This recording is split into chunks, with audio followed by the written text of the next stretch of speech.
Well, this week I thought we'd venture into the 3D capabilities of Photoshop CX4 Extended a little bit more and create some billiard balls completely from scratch. And it's a very cool exercise to get a better idea of how the 3D tools work. So here I have a document. It's just got a regular green background, appropriate, I guess, since we're going to be creating billiard balls. It needs to be on a green billiard table. So I'm going to go over here into the Layers panel, create a new blank layer, and we're going to choose a blue, kind of a dark blue color here. And with that set in the foreground, I'm just going to press Option Delete, and it's going to go ahead and fill that layer in. That would be Alt Backspace on a Windows machine.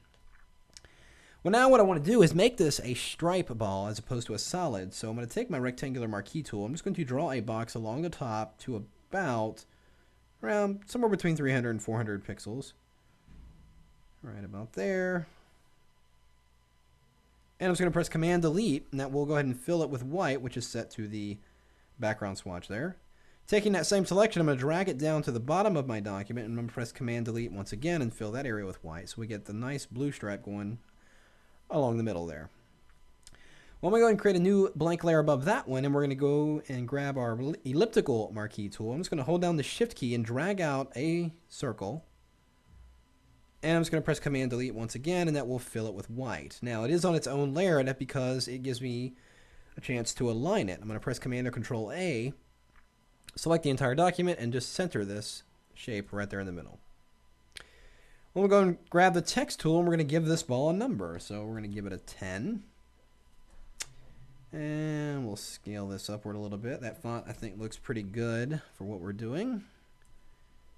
And I am going to go ahead and fill that with black. So I'll just set my defaults and then press Option Delete, and we'll fill that area with black. So now I'm ready to turn this into a 3D shape. But before I do that, something I need to do, and this is a curious thing about the 3D functions inside Photoshop. I'm going to hold down my Shift key and select both the number and that white circle there. I'm going to press Command or Control T, and I'm going to hold down my Option key so it scales it to the center here. We're going to grab either one of these side handles and just push this in and squash it. Now obviously it looks squashed, and that's okay because you'll know it'll make sense in just a moment. So here's what we're going to do. I'm going to hold down my Shift key again and select not just the circle and the text, but also the whole stripe layer. Then we're going to go into the 3D menu and go down here to New Shape from Layer and choose Sphere. And you can see it's gone ahead and turned all those layers into a 3D object. Now if I grab my 3D manipulation tool, I can maneuver this ball around and do all kinds of cool stuff to it. So let's play with this a little bit. Well, I'm going to take my axis widget. I'm going to highlight the cube in the middle there and just scale it down a little bit. And if you click on it and drag down, it will scale the ball down. We'll go over here and open up my 3D panel. And here's where we can modify all the properties about this shape. Well, first thing is I want to take the anti-alias setting and put it on best, so those edges will be nice and soft. There we go. Obviously, we got to change up the lighting here. So I'm going to go into the light area, activate the visibility of the light so we can see where they are. And there they are there. I'm going to highlight each individual one and use the rotation tools and bring the light more to the front. There we go. And I think that looks pretty good. I could probably reposition a couple more of these. Let's put this one over here. So all we're looking is needing the lights to be...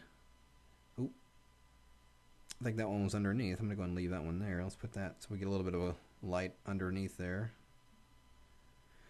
I'm going to go over to here and click on the materials options over here, and we're going to increase the glossiness and the shininess because we know billiard balls to be really shiny, really glossy finishes on them.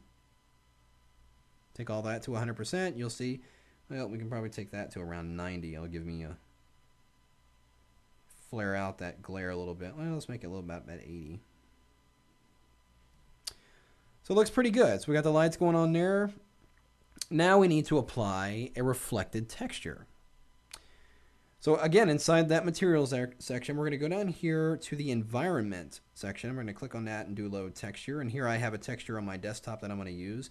And it's just a room. It's got lights in it. You know, typically you'd find a billiard table in a room or something like that. So go load that and click open. Notice what's going to do. It's going to take a minute. It's going to apply that texture to my image. Now, if I rotate the ball around, you'll see that the texture is staying put as if it were reflecting in the real room. It's probably considerably intense, so let's take the reflectivity down to about 25, and that will redraw it and make it a little less intense, allowing that color to go through. There we go. That looks better. We can go ahead and turn off the visibility of our lights and see what we've got here is a pretty realistic looking billiard ball. Now, I could continue on and creating the rest of them, or just a few of them, by simply, let's just go ahead and reposition this, maybe over here. And let's go over here and create a duplicate of that 3D object. And we'll reposition it over here. And let's grab our 3D rotation tool. And just remember, when you're working with 3D, it tends to need a little time to render it as you draw. So just be a little patient with it. All right, so we got this ball over here. Let's go ahead and change the properties about it. Inside the layers panel, I'm going to go over here and double click on this right here, and it's going to open up the original file. Here it is with all our original shapes. It's just like a smart object. So let's go ahead and make this a 9 ball. And we'll go ahead and select that bottom layer, select this color, and let's give it a color fill, a gold rather. That looks pretty good. I'm going to close this, save the changes, and it will update and give us another billiard ball. There we have it. Pretty cool stuff. And I can go ahead and scale this down so it looks like a little bit further back in space. But I think you get the idea of taking flat two-dimensional artwork, and then you can manipulate it around a 3D shape and even apply textures and reflective objects to it, or reflective surfaces, to give it a much more realistic three-dimensional look. So there you have it, creating custom realistic billiard balls all from scratch right there in Photoshop.